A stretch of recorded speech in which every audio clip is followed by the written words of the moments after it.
हाकेंना हा मुख्यमंत्री अपेक्षित असेल की हरियाणा पॅटर्न जर या महाराष्ट्रामध्ये कोण सक्सेस करणार असेल तसा त्यांच्या मॅनिफेस्टोमध्ये जाहीरनाम्यामध्ये ओबीसीना अस्वस्थ करणारा असेल तो आणि तोच महाराष्ट्राचा मुख्यमंत्री तर पुढे आलेले कोण वाटतं कोण तुम्हाला जवळपास सगळे जे जाहीरनामे आलेत पक्षाने कुठं स्थान दिलेलं नाही तुमच्या मुद्द्याला मग ओबीसी करेक्ट कार्यक्रम करतील आणि लोकसभेचा बदला महाराष्ट्राच्या विधानसभेत घेतील. ओबीसींना उमेदवारी दिली गेली नाही असं तुम्ही सांगताय. वंचित वगळता कुणीच उमेदवारी दिली नाही. ओबीसी समाजाचं नेतृत्व करतायत त्या राष्ट्रवादी काँग्रेसनं सुद्धा ते दिलेलं नाही. तुम्ही त्यांच्याबद्दल बोलत नाही. हे बघा विषय असा आहे कुणी काय बोलावं हा ज्यांच्या त्यांच्या पक्षाचा आणि नेत्यांचा प्रश्न आहे पण आम्ही ओबीसीसाठी लढणारे कार्यकर्ते आहोत. आम्ही आमदार खासदार होऊ की नाही माहिती नाही पण आम्ही या आरक्षणवादी भूमिकेचं आम्ही समर्थन करत आहोत आणि ही आमची प्रक्रिया हा आमचा शॉर्ट टर्म प्रोग्राम आहे पण लॉंग टर्म प्रोग्राममध्ये आम्ही निश्चित आरक्षणाला विरोध करणाऱ्या आणि सामान्य माणसाच्या अधिकारांना चॅलेंज करणाऱ्या बघून घेईन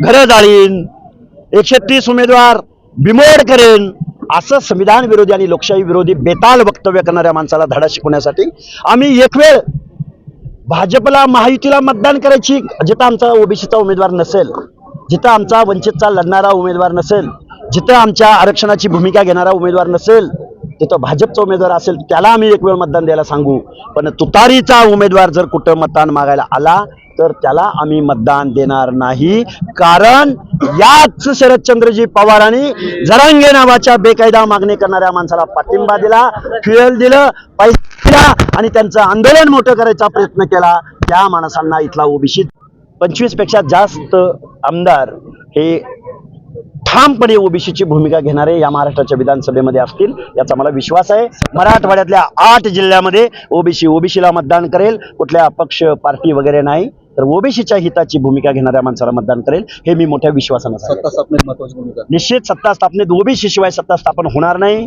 आणि भविष्य काळामध्ये एक ओबीसीचा मुख्यमंत्री गेला की दुसरा ओबीसीचा मुख्यमंत्री होईल एवढं वातावरण आम्ही पुढच्या काही कालावधीत करू. चालेल का फडणवीसांनी जर 1 लाख मराठा समाजाचे तरुण बेरोजगार त्यांना जर उद्योग दिला असेल का फडणवीस मुख्यमंत्री होऊ नयेत?